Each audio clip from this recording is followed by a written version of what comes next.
ચાલો આજે વાત કરીએ એક મજેદાર ગુજરાતી કોમેડીની. પણ આ ખાલી કોમેડી નથી. આમાં પૈસા છે, દગો છે અને છેલ્લે તો એક જબરજસ્તીથી માફી પણ મંગાવવામાં આવે છે. બહુ જ રસપ્રદ કિસ્સો છે. જુઓ, આ એક જ લાઈન આખી વાર્તાનો સાર કહી દે છે. મતલબ, આ એ લોકોનો પસ્તાવો છે જેમણે એક અજાણ્યા પૈસાના બંડલે એવી રીતે ફસાવ્યા છે, એવી જાળમાં ફસાવ્યા છે કે હવે એમાંથી બહાર નીકળવું લગભગ અશક્ય લાગી રહ્યું છે. તો ચાલો હવે સમજીએ કે આખી સમસ્યા છે શું. થયું એવું કે એક અજાણ્યા માણસ પાસેથી પૈસાનું બંડલ શું મળ્યું, આ બધા મિત્રોને તો જાણે પસ્તાવાનો પાર જ નથી રહ્યો. એમને હવે બરાબર સમજાઈ ગયું છે કે લાલચનું ફળ કેવું કડવું હોય છે, અને આ વખતે તો એમને બહુ જ ભારે પડ્યું છે. અને એટલે જ હવે બધા ભેગા થઈને કસમ ખાય છે, પાક્કા સોગંદ, કે હવે પછી ગમે તેવો અજાણ્યો માણસ આવીને પૈસાનું બંડલ આપે ને તો એને હાથ પણ નહીં અડાડવાનો. હવે એમને ખબર પડી ગઈ કે મફતના 500 રૂપિયા માટે આટલી બધી માથાકૂટ કરવી પોસાય એમ નથી. પણ આ પસ્તાવો છે ને એ લાંબો સમય ટકતો નથી. જોતજોતામાં તો એ ગુસ્સામાં ફેરવાઈ જાય છે. અને આ બધાના ગુસ્સાનું નિશાન કોણ બને છે? બસ એક જ માણસ, વાઘુજી. બધાને પાક્કો વિશ્વાસ છે કે આ બધી ઉપાધિના મૂળમાં વાઘુજી જ છે. બસ, અને અહીંથી જ શરૂ થાય છે વાઘુજીની શોધખોળ. શિકાર કહીએ તો પણ ચાલે. આખું ટોળું એમને શોધવા માટે ગામ આખું ખૂંદી વળે છે. અને સાચું કહું ને, આ શોધખોળ દરમિયાન જેટલી નિરાશા મળે છે ને એટલી જ રમૂજ પણ થાય છે. જુઓ, એમની શોધ ક્યાં ક્યાં પહોંચે છે. ગામમાં ગેસના બાટલાની લાઇનમાં ઊભેલા માણસથી લઈને મંદિર પાસે બેઠેલા ભાઈ સુધી. ત્યાંથી આગળ વધીને એક દારૂડિયાને પૂછે છે. અને છેલ્લે તો વાઘુજીના દીકરાને જ પકડે છે. જેમ જેમ શોધ આગળ વધે છે ને એમ એમનો ગુસ્સો અને હતાશા બમણા થતા જાય છે. અને દરેક જગ્યાએ સવાલ તો એક જ છે. વાઘુજીને જોયા હતા, પણ જે જવાબો મળે છે ને એ સાંભળીને મદદ તો શું મળે, ઉલટાનું માથું વધારે ભમવા લાગે છે. હવે આ જવાબ સાંભળજો, ખરેખર બહુ મજેદાર છે. પહેલો માણસ જે મળે છે ને એ તો પોતાની જ ધૂનમાં મસ્ત છે.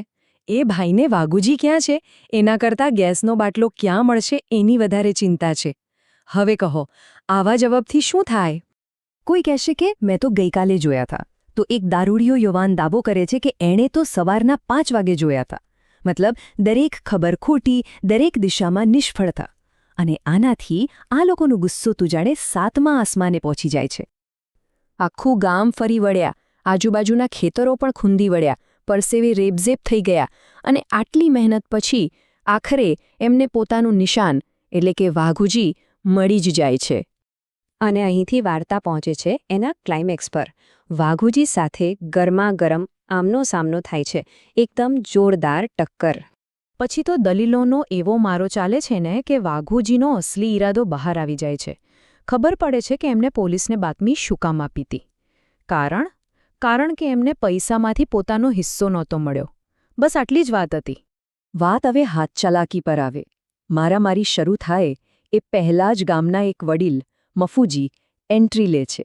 એ આખી બાજીને સંભાળવા માટે વચ્ચે પડે છે. અને મફુજી છે ને એ બહુ સમજદારીથી કામ લે છે. એ બંનેને યાદ અપાવે છે કે આ લડાઈ ઝઘડાના પરિણામ શું આવશે. એ કહે છે કે અરે ભાઈઓ, ઘરે છોકરા છૈયાનું શું થશે? ખેતરમાં ઘઉંનો પાક સુકાઈ રહ્યો છે અને જો પોલીસ કેસ થયો તો જેલમાં જવાનો વારો આવશે. એકદમ પ્રેક્ટિકલ વાત કરે છે. મફુજીની આ વાત બધાના મગજમાં ઉતરે છે. જે બદલો લેવાનો જુસ્સો હતો એ થોડો શાંત પડે છે અને સમાધાન માટેનો રસ્તો ખુલે છે. પણ આ સમાધાનનો અંત થાય છે એક જબરજસ્તીથી મંગાવેલી માફીથી. ટોળું એકદમ ચોખ્ખું કહી દે છે, ખાલી સોરી બોલવાથી નહીં ચાલે. વાઘુજીને પકડીને રીતસર દબાણ કરીને કરગરીને માફી માંગવા માટે મજબૂર કરવામાં આવે છે. અને વાઘુજી પાસે બીજો કોઈ રસ્તો બચતો નથી.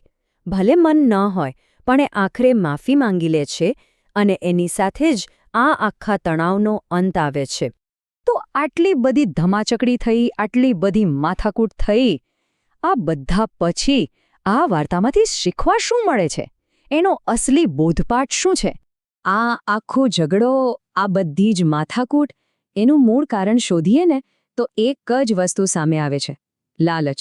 એક એવી લાલચ જેણે આ ગામના લોકોના સંબંધોમાં જ જાણે ઝેર ભેળવી દીધું. અને આ જે આંકડો અનુભવ થયો ને એના પછી આ વાર્તાના બધા પાત્રો લાલચ કેટલી ખતરનાક છે એના વિશે અમુક બહુ જ કડવા પણ એટલા જ જરૂરી પાઠ શીખી જાય છે. અને અંતે આ જે વાક્ય બોલાય છે ને એ બતાવે છે કે હવે સાચો બદલાવ આવ્યો છે. હવે એમને બરાબર સમજાઈ ગયું છે કે લાલચની એ એક નાનકડી ક્ષણ માટે એમણે કેટલી મોટી કિંમત ચૂકવવી પડી. અને આ બધું પૂરું થયા પછી એક સવાલ મનમાં રહી જાય છે. ચલો માફી તો મંગાવી લીધી, પાઠ પણ શીખી લીધો, પણ શું આનાથી એમની વચ્ચે જે અવિશ્વાસ અને મનદુખ પેદા થયું છે એ ખરેખર દૂર થઈ જશે? આ સવાલ વિચારવા જેવો છે.